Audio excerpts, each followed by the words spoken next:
Now we're joined by head coach Phil Neville. We want to get it started. Okay, the biggest thing I learned today is don't wear a suit in Florida. It was a strange game. It was a strange game. I thought, what minute did they score? 60 maybe. I thought it was like a chess match up until then, where it was quite like cagey and I'm not going to say boring, but it was like two teams feeling each other out. I felt we were a little bit nervous and didn't have real rhythm. I thought came for a point away from home and then realised probably the game was there for the taking and they've obviously got good players up front and their goal sparked us into a bit of urgency and a bit of sort of like, we took some risks with some substitutions. I thought won us the game. But I thought it was a real strange game. And I said to the players at the end that, I feel that the Inter Miami of last year and the year before wouldn't have won that game. But I told them that the feeling I have this year is this is a different Inter Miami team. They keep going to the end. We've got subs that are going to go on. Indiana, I pulled him before the game. And the one thing I said to him is that your goals will come. Just compose yourself a little bit more. He's had 3, 4, 5 chances in games and just snatched at it. He's getting more and more tense. The more games he doesn't score. And I said, look, you get your chance today and you're just going to compose yourself. And Emerson, I thought, changed the game, even though he was probably, you think might give a couple of passes away. Gonzalo, I thought Gonzalo won us the game in terms of his composure and his drive. And, and this is the new Inter Miami. We've got substitutes going on that want to play for their team. We spoke before the game about the sacrifice that's needed to win and be successful. And the sacrifices that you put aside your egos and you go on the pitch or you're on the bench supporting each other. And I think I'm a lucky manager that I've got a team at this moment in time that we've recruited that have got all the qualities you need for a team to be successful or at least compete.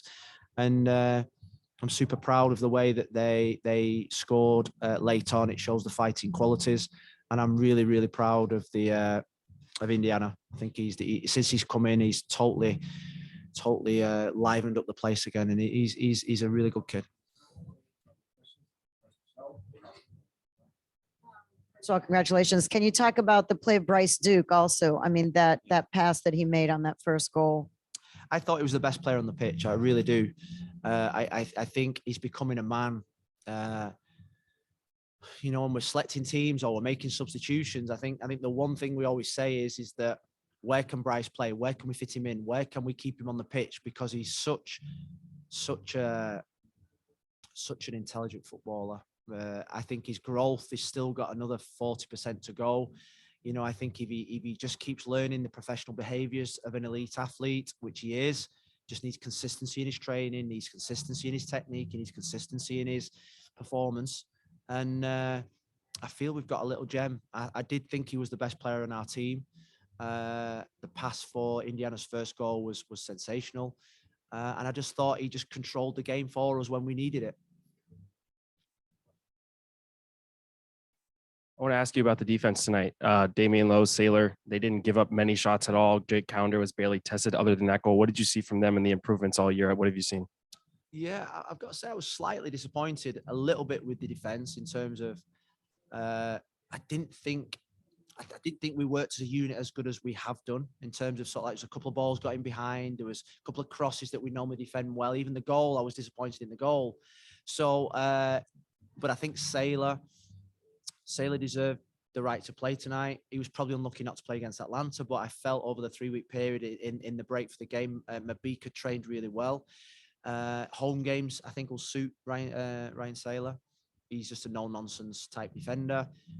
Damo's been away on international duty, played 3 games, travelled a lot. He's going to get some days off this week. So too is DeAndre. I think they both need days off this week and rest.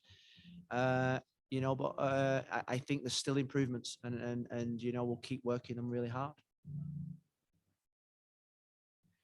Congratulations, coach. When you put Indiana in the game, did you expect it could completely change the result of the game? Well, I thought that we'd just, I thought with Ari, we'd stop switching the ball out to the left-hand side. Their boy Taylor was on a yellow card from the first 10 minutes.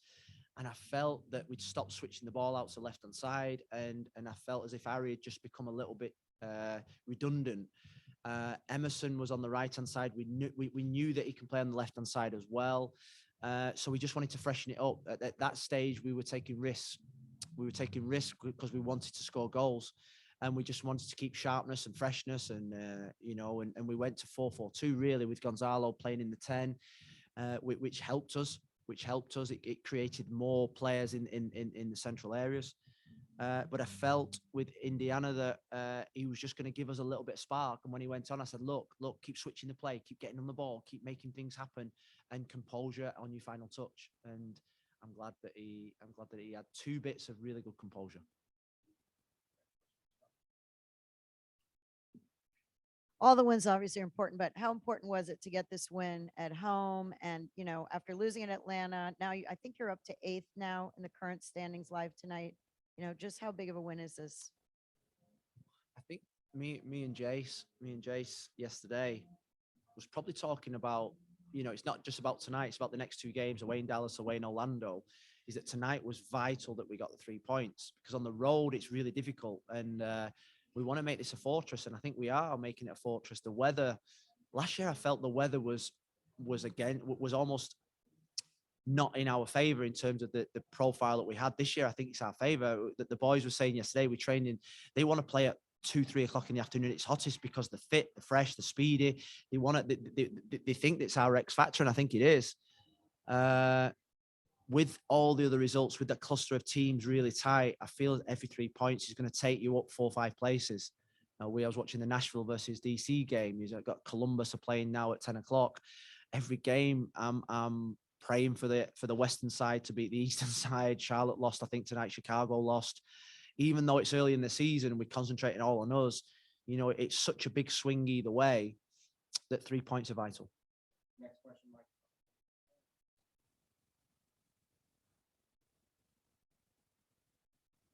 You're on mute, Mike. Oh, I'm sorry. I didn't hear. I'm sorry, Phil. I didn't hear Rafa. Thank you. I'm curious, when you put him in the 83rd minute, did he say something to you, or did you say something to him? Could you read his eyes that maybe this was the opportunity that would work tonight? We spoke before the game. Before I named the team, I always like to speak to the players that I'm leaving out. And I spoke to him about his composure in front of goal. I felt as he was snatching on things. I'd seen it in training. He was getting a little bit uptight the last 2-3 games.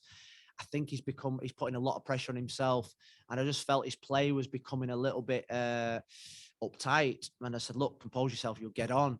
And when it got to 80 minutes, because of their time wasting, because of the referee kept taking breaks and whatever, I knew there was going to be 5-6 minutes. So at 80 minutes, I knew there was going to be 16 minutes left in the game. So I when there was 7 minutes left on the clock, for me, I was still looking at 15 minutes left to score a goal. And I know when we signed him last year, he was a goal threat. He was a goal scorer. He sniffed. He arrived at the right time. He arrived late. And we've seen that this year without the end product. And I think I said to you the other day, we need a team now that produces goals from all areas. And wide areas are key for us. Harry, Indy, Robert Taylor scored 2 in the previous couple of games. We need our wingers to get to 5-6 goals. And last question, Austin. Against Atlanta, missing Gregory here, missing Mota. For me personally, it just seems like when them two are on the pitch, the midfield works a lot better. How important is it for them two to stay on the pitch together and get some playing time? Well, Gregory's been away for 3 weeks. He's only trained a day and a half. It's incredible how he's got through the game. We planned to bring him off at half time. It was debatable. We was going to play Victor in the holding midfield position because we really thought he was going to struggle to get through. He's done no training. He's been stuck in Sao Paulo, training just on a treadmill, waiting for his visa to come through. We felt that cost us against Atlanta. Got to say, having the right balance in midfield. Mota has been a brilliant player for us. Having him suspended, I'm not sure, but maybe Gregory's suspended for the Dallas game. Might be wrong. Maybe Damien Lowe is as well. I'm not sure, so I'll have to check that. But he's a big player for us. He's the personality of the team. Yeah, the screaming in there. That's him. He loves winning. And sometimes it's probably not easy on the eye what he does, but in terms of the locker room, you ask any of the employees over at the facility, the player they love the most is Gregory. He holds the whole dressing room together. He doesn't speaks okay English, but he doesn't need to communicate in that language to make sure that he's really popular. He holds the dressing room together. He knits sort of like the Latinos to the Americans, to the English, to the Ecuadorians.